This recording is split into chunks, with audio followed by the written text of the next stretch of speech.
protection.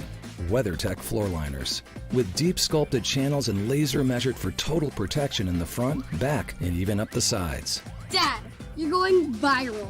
What? WeatherTech me. So don't be shy, enjoy. Order your premium American-made products at WeatherTech.com.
Speed is everything here at the Glen, but overstep the boundaries and the Powder Blue Armco is there to collect you.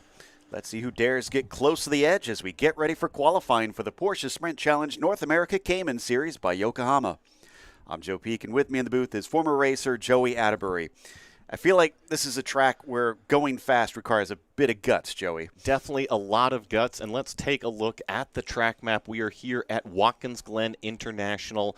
11 turns, 3.45 miles in length, and let me tell you, it is a roller coaster. Turn number 1, a great passing opportunity, but it is tricky. It is a downhill brake zone, and then the track really flattens out at apex, and you got tons of runoff on the driver's left side. Another couple key areas, the inner loop, also known as kind of the bus stop chicane, very, very fast. A huge danger area, and then always the boot, one of the more technical sections that we've got here on this racetrack. And after the boot, it's kind of 2 turns to round out this lap, but they are very rapid turns. You got to keep the speed up everywhere here at Watkins Glen.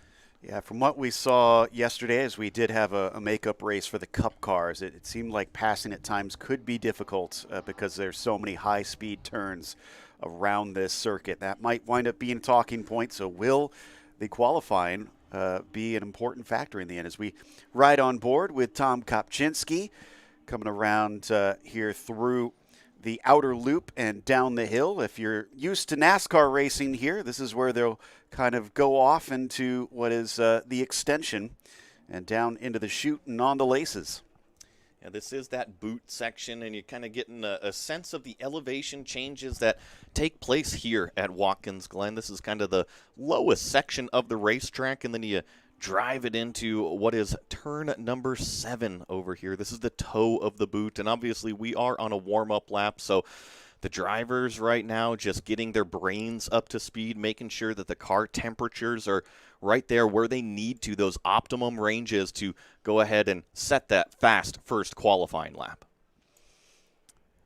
Yep, seeing them come down into turn 8 there.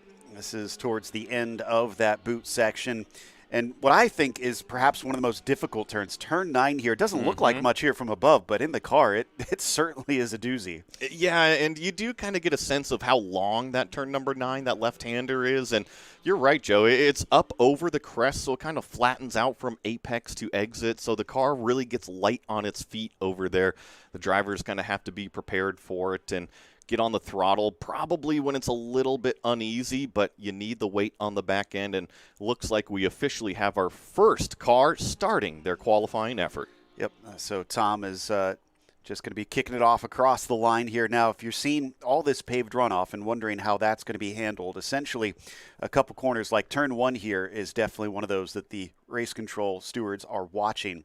And here in qualifying, all that it means is the drivers will wind up deleting the lap if they go beyond the track boundaries. Now you'll see that is where the curb ends. You have to have at least one tire touching the curb here at turn 1. They're also watching turns 8 and turns 10. This is exactly what race control will see, Joey, to try and determine if someone has stayed within the boundaries. And it's a perfect shot, right? You're looking exactly at that exit curb so they can see if you are 4 wheels or 2 wheels off on that. And essentially, yes, it is out there just in case, but we don't want to see the competitors using all that because eventually you do have to rejoin the racetrack. There is a great example from Lonnie Unser out here that she put 2 wheels over the curb over there, but that is all right because the other 2 are still on the racetrack. Lonnie returning in hopes of trying to see if she can take the fight up to the likes of Jens Hansen and Anna Czecki as well.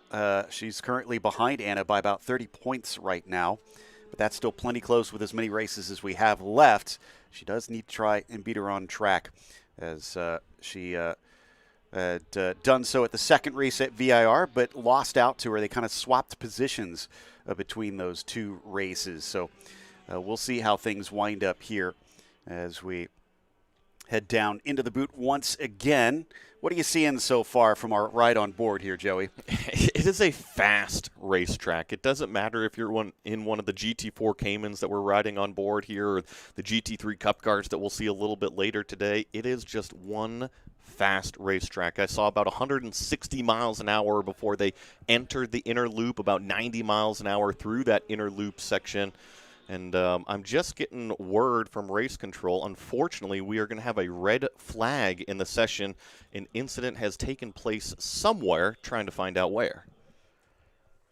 And Scalzo, I think, coming through turn 1, it looks like.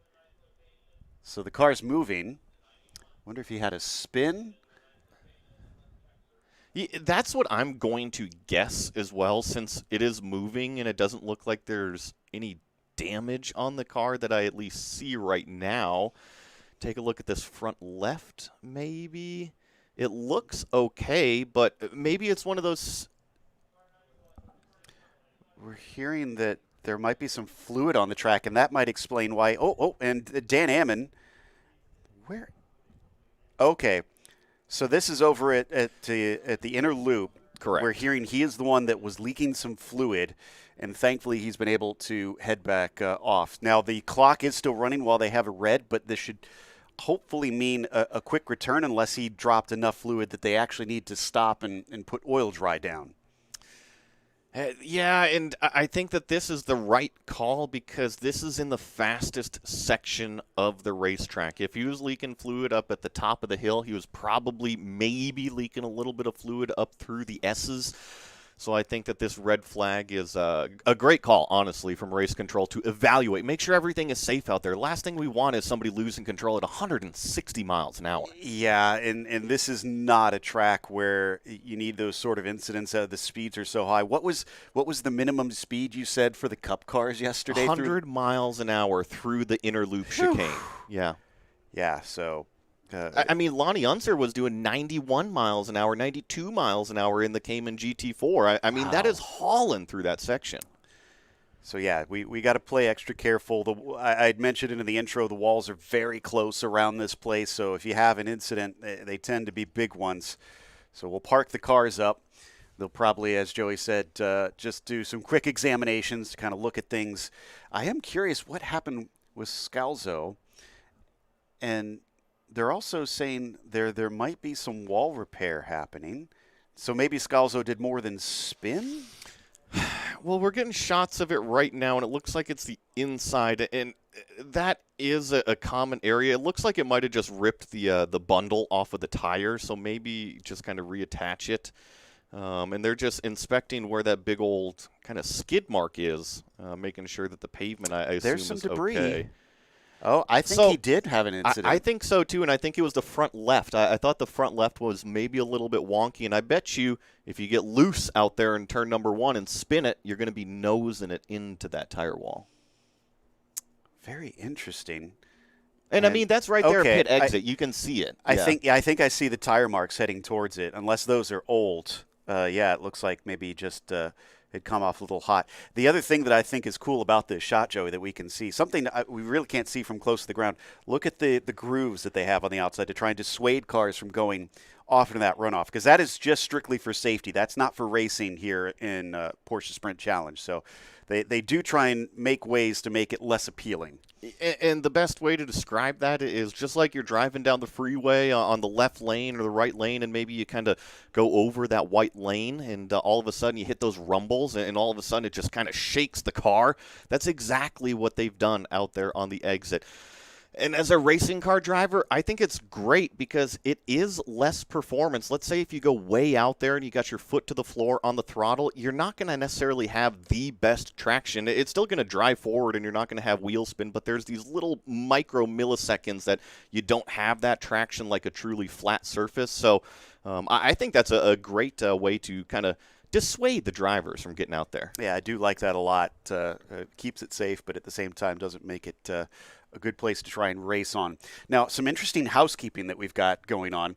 First off, before the red flag, car 62 had a track limits violation on lap 2, so that lap was deleted. That's going to be Pelichewski, and in fact, he doesn't have a time marked. In fact, I only think we have about 4 cars with times, it looks like.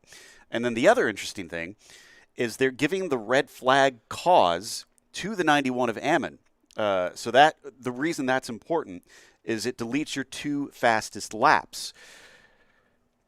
And the reason he's getting that and not Scalzo, who apparently had what seems like a pretty big incident, is because he had that spin after they called the red. So he didn't bring the red out, even though he had his own incident. So he got away kind of lucky on that in some ways, but I imagine the car is probably not in good shape considering we saw pieces of it left over.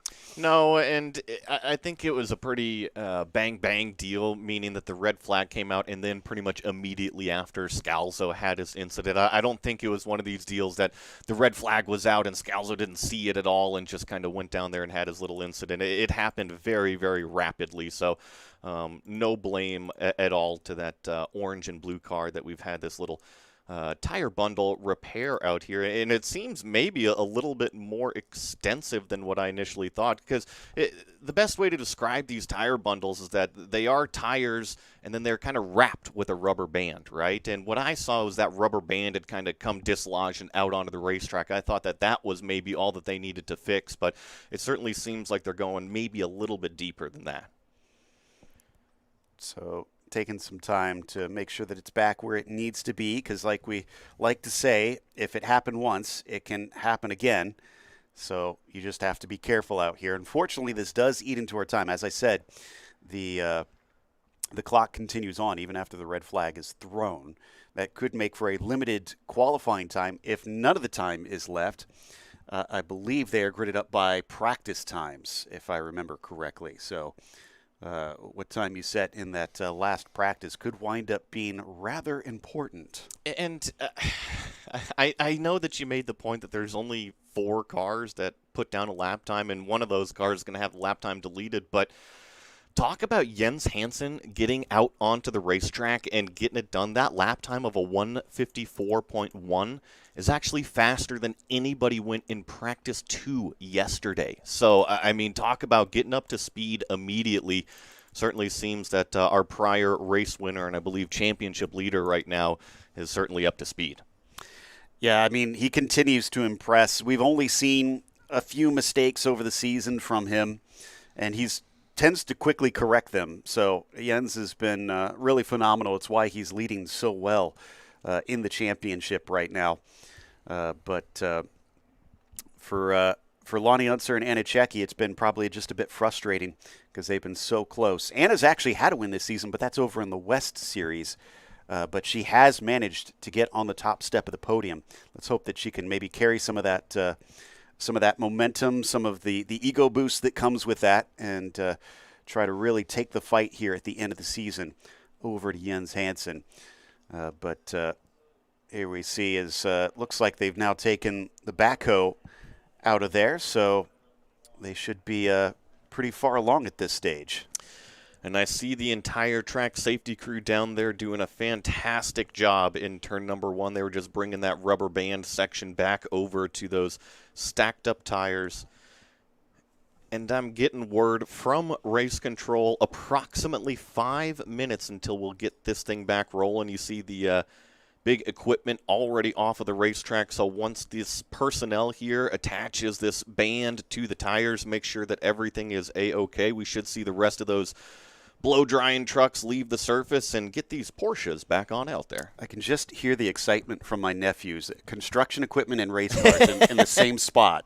So, yeah, and they're doing work. They were being fully put to use, too.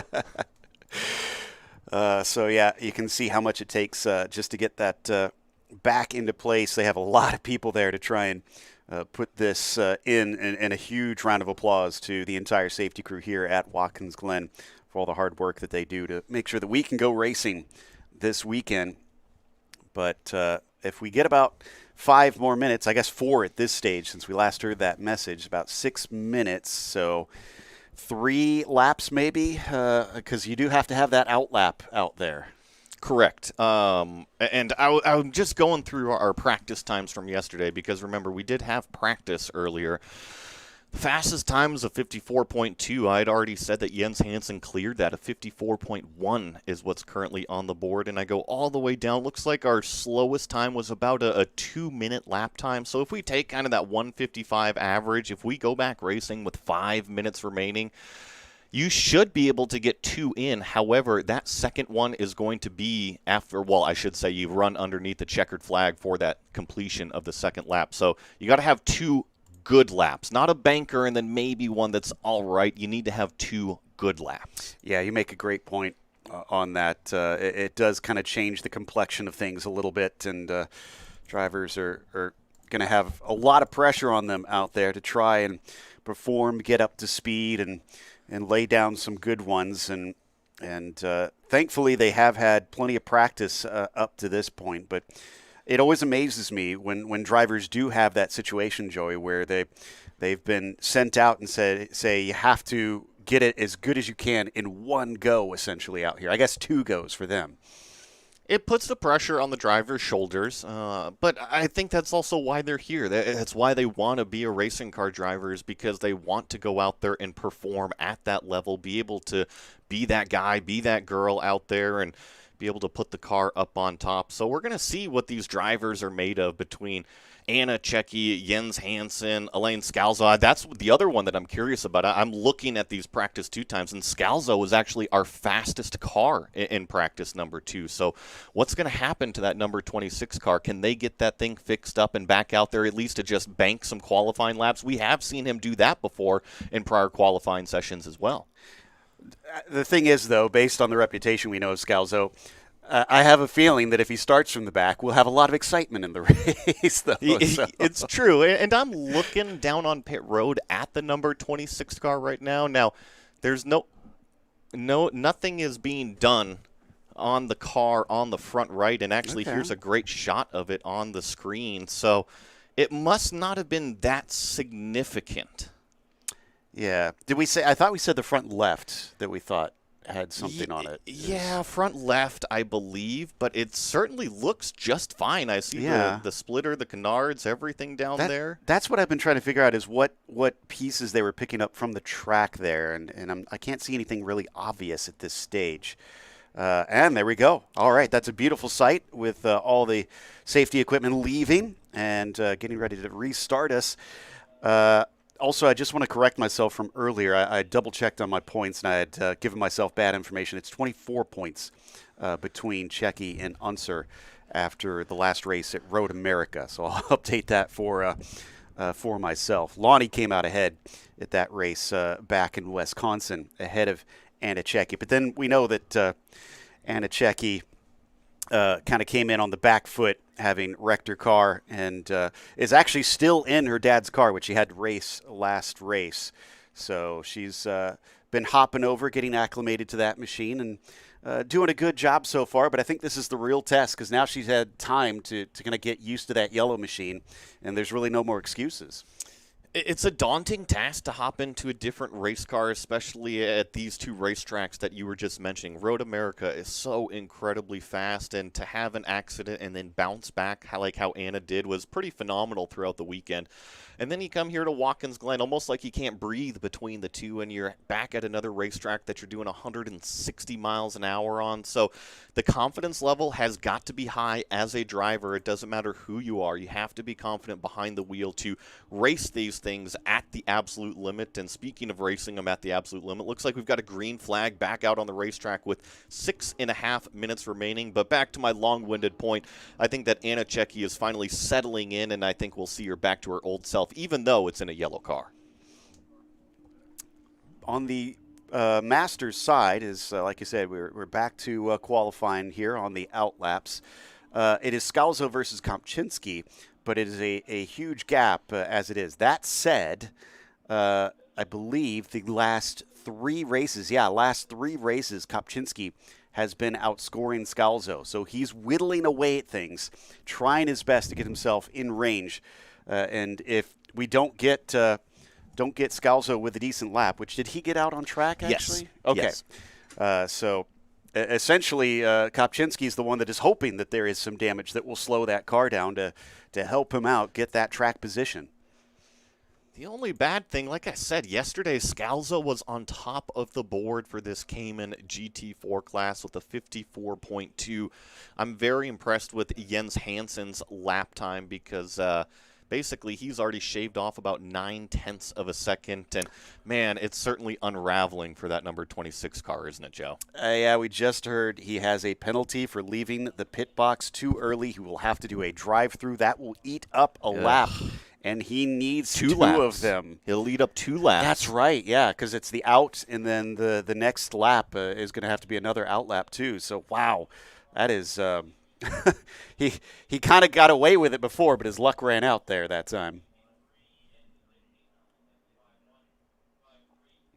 So we're hearing Buffkin and Farid and Tartaglione also left their box early? Is that what we're getting? Yeah, and, I need to go back and double-check exactly what it says. Our cars are their official green flag right now, so they're going to be starting their qualifying efforts. But usually what happens in those sort of situations is that pit lane, the hot side of pit lane, has to be completely clear before those cars in their grid boxes actually leave. And so if they leave early, I think that might be what they're looking at.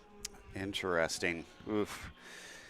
So maybe just a few procedural errors that the drivers need to tighten up on. As we've seen in the past, that can really cause some problems. Jens Hansen has experienced that himself with some issues on restarts before, and we haven't seen any problems from him since then. So this will be a learning day. You like to always mention that, Joey, that every race, every session is something where you can learn. It absolutely is, and it doesn't matter if you've been here 10 times or if you've never been here before, if you've never run a race or if you've run 100 of them, 1,000 of them. It doesn't matter. You will always learn something every single time you go out there on a racetrack. I saw Scalzo go by, and then it looked like Tartaglione also just did his drive-through. So that's two of our cars that have served. Not sure if the others got the message quick enough that they went through. Those are the only two I spotted going past our booth here on pit lane. This is Lonnie Unser on our screen now, coming up towards the end of the lap as we hop on board with Spencer Proper. In the meantime, he's fighting the Pro-Am category along with Lonnie Unser. This is through turn 9. This is up over the crest where the car really gets light on its feet. You see just a little bit of counter steer basically from the apex to the exit that Spencer Proper was hanging onto the car there. It's just a natural product of how you drive that corner. And, oh, that was another odd one. I just saw a slow car driver's right in between turn 10 and 11 that Spencer was able to fly by. So hopefully that thing is still moving out there. Yeah, I'm not sure if maybe somebody was just trying to get out of the way because their lap was messed up in some form or fashion. We're starting to finally get some times on the board. Have you spotted them, Joey? I see you looking. I'm trying to see, but this thing kind of is showing that it's more in pit lane, so maybe I'm Ammon. not sure. So yeah, that's the car that we saw pull off earlier from the fluids being leaked. So that one's not our car. No. Hansen is our quickest so far. Anichecki second fastest, about 7/10 fast. Bill Pilichewski, quickest in the Masters with Bill Finnick sitting second. And it was Rizzo third, but Tom Kopczynski now jumps up. And I just see that car 21 spun at turn number 10 and continued. So that is Erica Hoffman. Great to see her back out at the racetrack. Remember, she could not participate back there at Road America, but she was there on site, cheering everybody on, having important meetings, and here she is back inside a race car. Great to see. Well, and she even had time to come and join us up in the booth, too, which I had a lot of fun. It was very cool to get to hear her insights and see her experience in the car so far this season as she talked about that to us. But that will take away that first lap from her. We're down to a minute 10. I think she'll just squeak through to start the last one. So she will have two competitive laps, but again, she'll have no wiggle room. Yeah, and I do worry that the setup for this lap that she's on probably not ideal, so she's probably looking to the next lap because if you start from a stop in between turn 10 and 11 out there, I don't think that you can get the rolling speed by the exit of 11 to really get a perfect lap. Scalzo is on a flyer, but I don't think, he hasn't set a time yet, so he really needs this one to at least have a position in one of the races, as he doesn't have a second one yet. He was purple in the first sector, quickest of anybody. We're waiting to see where the second sector puts him, and it looks like he's just about through at the toe of the boot. Yeah, he's coming up to what is the end of sector number 2 to begin sector number 3, so he's on the short chute between turn 7 and turn 8 right now. But the problem that I see, Joe, I was seeing if he could make it around. I don't think so. No. 5 seconds remaining, and he's nowhere close. He's only going to get one lap time, man. And, in fact, they should be waving that checkered flag now. It's a question mark. Okay, yeah, both cars that just went by us took that. Hansen, Kopczynski, and Rizzo have all completed their qualifying. We had car 4, I think, had a lap deleted for track limits violation. That's going to be Lonnie Unser. Ooh, boy, it's proved to be a tricky qualifying for a number of drivers. Yeah, just between the shortened time session plus the track limits out here, and there goes Scalzo jumping up to P2 on the board, which is actually the fastest Masters class with a 154.4. So he kind of bounces back exactly where he was in practice yesterday. Still waiting for Anichecki to come through as well as Lonnie Unser. But like you said, that's a rough one to have a lap invalidated with such short time out here. And for Scalzo, a reminder, that is just for race 1. He does not have a second lap, and he cannot get around. So he's going to be gridded at the back of the field. In fact, Gary Bufkin and Rami Farid have not set a time either, as I believe we've got the 4 just going by. So Lonnie Unser sets another time, still good enough for 3rd overall, 2nd in the Pro-Am class. Up next is the 62, and that's going to be Pilichewski. He stays 2nd in the Masters, separated by Unser and Checki. Yeah, and I'm looking for that 27. The 27's coming through what is turn number 10 right now, so we're going to see if Anna Checki can improve at all. She's actually one of the cars. Oh, and riding on board with her. She's already on a cool-down lap, so she is going to stay fourth on the board. Across the line, it looks like that might be it. So all drivers have now completed their laps. And that means Jens Hansen puts himself on pole. Scalzo, the quickest for the Masters for our Solaris flying lap. And then we've got Lonnie Unser starting from third overall. Anna Checki fourth, Bill Pelichewski in fifth, and Bill Finnick in P6. Erica Hoffman managed to recover with seventh, so nice job on that. Spencer Proper behind her in the eighth position. Tom Kopczynski fighting with Scalzo for that championship. He's all the way down in ninth. That is a long ways back for him. Rizzo will be starting in P10 with Craig in 11th, Tartaglione 12th, and Buffkin 13th with Farid 14th, and Ammon unfortunately unable to set a lap due to some technical issues on the track. We're not done with our qualifying coverage yet this morning. We'll be back with the GT3 Cup Series shortly here at Watkins Glen. It's hard to contain your excitement when you get something you've really wanted. Like the gold standard in automotive protection, WeatherTech floor liners. With deep sculpted channels and laser measured for total protection in the front, back, and even up the sides. Dad, you're going viral. What? WeatherTech me. So don't be shy, enjoy. Order your premium American-made products at WeatherTech.com.